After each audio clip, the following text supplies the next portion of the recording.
Alam mo ba kung gaano na karaming XRP ang kailangan mo para mapasama sa top 10% or top 1% ng mga pinakamalalaking holder ni XRP? Kung dati ay abot kaya pa ito para sa karamihan, ngayon ay nagbabago na ang eksena. Ang presyo po ni XRP ay biglang umakyat at pati ang halaga para makasama sa Elite Club ng mga holders ay tumataas na rin. Pero teka, ang dami ng token na kailangan mo ay bumababa. Kaya mas interesting ang development na ito. Kaya sa video na ito ay pag-uusapan po natin ng mas malalim kung ano po ang bagong data mula sa XRP Rich List at kung bakit po mahalaga itong malaman ng bawat mga Pinoy crypto enthusiast. Pero bago po tayo magpatuloy, ay pakibasa na lamang po muna ang disclaimer dito po sa ibaba ng ating screen. At ayan mga ka-crypto, simulan po natin sa ating unang katanungan kung bakit po bumaba ang dami ng XRP tokens na kailangan para sa top 10% at saka top 1%. Ayon po kasi sa pinakabagong update ng XRP Rich List, ay makikita natin na bumaba ang bilang ng XRP tokens na kailangan para mapasama sa top 10% at top 1% ng mga may hawak nito. Nito pong nakarang buwan, kailangan mong magkaroon ng 2,486 na XRP. Ayan po ulit, 2,486 na XRP para mapabilang sa top 10%. Pero ngayon ay 2,433 XRP na lamang ang kailangan mo. Pero teka, huwag po tayong magbunyi agad.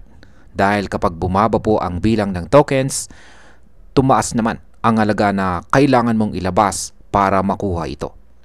Nito pong July ay kailangan mo ng halos $5,643 para makuha ang 2,486 na XRP. Ngayon, kahit 2,433 XRP na lang, ay kailangang gumastos ng $7,299. Ibig sabihin ay tumaas ng halos $2,000 ang halaga para lamang mapasama sa top 10%. Ngayon ay ano po ang ibig sabihin nito para sa mga average crypto investors? Ang trend na ito ay nagpapakita po na kahit bumababa ang supply na kailangan, tumataas ang demand at presyo. Hindi mo na kailangang bumili ng mas maraming XRP para mapabilang sa Elite holders. Pero ang halaga po ng investment mo ay dapat mas malaki kaysa dati. Ayan, kailangan ay dapat mas malaki na po kaysa sa dati. Halimbawa, sa top 5% ng XRP holders, dati ay kailangan mo ng 8,758 XRP na nagkakahalaga po ng $19,880. Pero ngayon, kahit 8,517 na lang ang kailangan mo, aabot po ito ng $25,551. Lumaki ang halaga ng entry point ng mahigit $5,000 sa loob lamang ng isang buwan. Ngayon ay ang sunod po na katanungan ay gaano naman po kalaki ang tinalon ng top 1% holder na XRP. Ngayon ay dito na po tayo sa pinaka-elite sa XRP Rich List. Yan, XRP Rich List kung saan ay ang mga top 1%. Nitong nakarang update ay kailangan mo ng 50,637 XRP para makapasok dito. Ang halaga po nito noon ay nasa $115,000. Ngayon kahit bumaba po ng kaunti ang token requirement sa 50,108 na XRP, kailangan mo na ng $150,000 para sa parehas na pwesto. Ang ibig sabihin nito ay tumaas po ng mahigit $35,000 ang halaga ng entry sa top 1% sa loob lamang ng ilang linggo. napakabilis ng galaw na XRP. Kaya't ang mga retail investors ay unti-unting napag-iiwanan kung hindi po sila makakasabay sa trend. Ngayon ay bakit naman po sinasabi ng ilang analyst na early pa rin tayo? Ayan, market still early? Ayon po sa ilang mga eksperto, kahit pa tumataas ang presyo ni XRP, ay maaga pa rin daw pumasok sa market. Isa po sa mga analyst na ito ay si Ginong Eduardo Farina. Ayon po sa kanya ay habang tumatagal ay mas lumiliit ang kakayahan ng mga small investors na bumili ng mas maraming XRP. Tinawag pa nga niya itong pricing out the retail investors. Pero hindi po lahat ay naniniwalang huli na ang lahat. Maraming XRP believers ang nagsasabing nagsisimula pa lamang po ang journey ni XRP. Kung tutuusin ay nasa $3 pa lamang ang presyo ni XRP ngayon. Pero kung totoo ang projection po ni Egrag Crypto na aabot ito ng $30, magiging napakalaki po ng halaga ng 2,433 XRP. Sa presyo na ito ay magiging halos $73,000 ang katumbas ng simpleng top 10% entry amount. Kaya yan ang tindi. At bilang panghuling katanungan ay ano po ang mas malalim na kahulugan ng pagbaba ng token requirement pero pagtaas ng kapital na kailangan? Ang nangyayaring ito ay hindi po ito simpleng coincidence.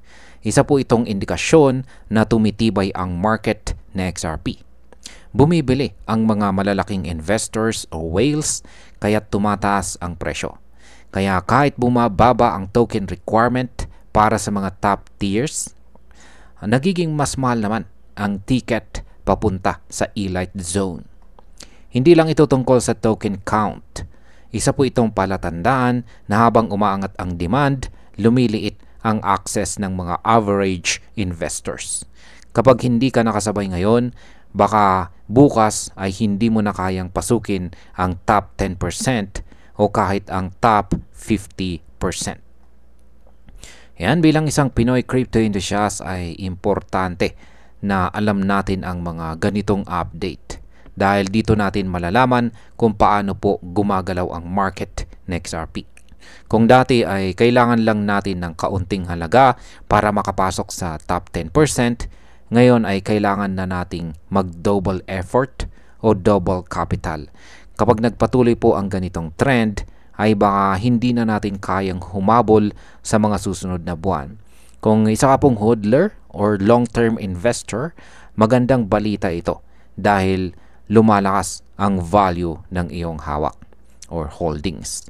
Pero kung ikaw po ay late pong papasok, baka gusto mo nang pag-isipan kung kaya mong makasabay sa bilis ng galaw ni XRP ngayon.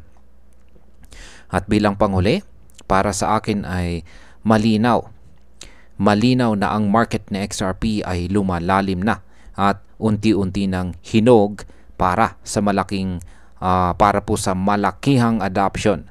Ang pagbagsak po ng token requirement ay senyales na maraming holders ang nagda-diversify o nagre-realign ng kanilang holdings. Pero ang sabay na pagtaas ng capital requirement ay nagpapakita na hindi po bumabagal ang interest kay XRP. Bagkus mas lalo pa itong umiinit. Kaya kung ikaw po ay isang Pinoy crypto enthusiast na may plano kay XRP, ngayon na po ang tamang panahon para pag-isipan kung anong position ang gusto mong kunin. Gusto mo bang mapasama sa top 10%? Top 1%? O gusto mo lang sumabay sa wave ng crypto bull run? At ayun, hanggang dito na lamang po tayo sa video na ito mga ka-crypto. Marami pong salamat sa panonood. Ingat po tayo lagi at God bless po sa ating lahat.